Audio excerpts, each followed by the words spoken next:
Olá pessoal, hoje nós vamos fazer essa caixinha 3D, ok?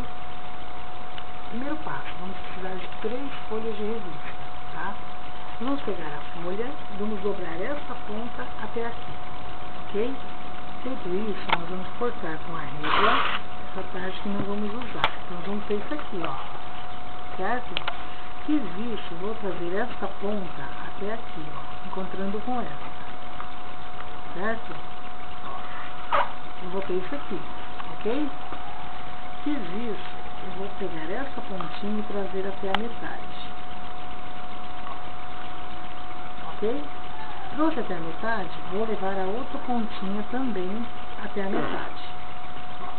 Eu vou ter essa figura. Mas para eu fazer a minha caixinha, eu preciso de 3 peças dessa, certo? Então o que nós vamos fazer? Agora nós vamos encaixar. Eu tenho aqui 2 partes abertas e uma fechada, certo? Então o que eu vou fazer? Eu vou pegar essa parte fechada e essa parte aberta dessa daqui, e vou fazer esse encaixe, ó.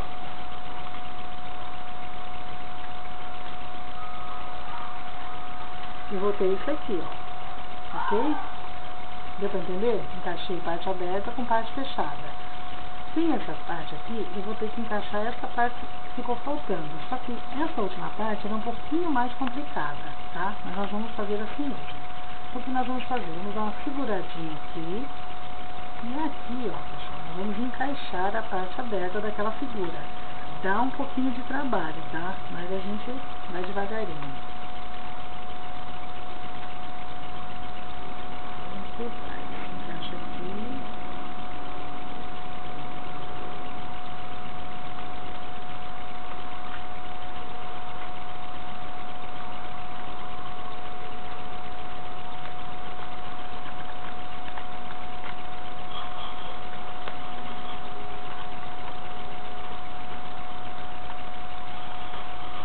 Ó, encaixei, ficou sobrando 2 pontas. Essas 2 pontas eu vou ter que encaixar aqui dentro. Aqui eu tenho que vir bem devagarzinho, com muito cuidado, porque aqui é a parte mais complicada do encaixe.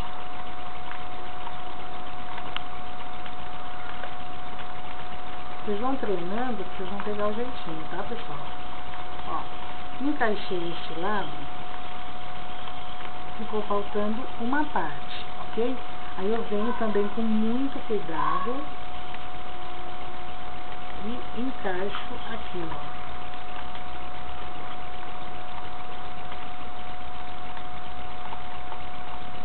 Aí você só vai acertando com a tua mão.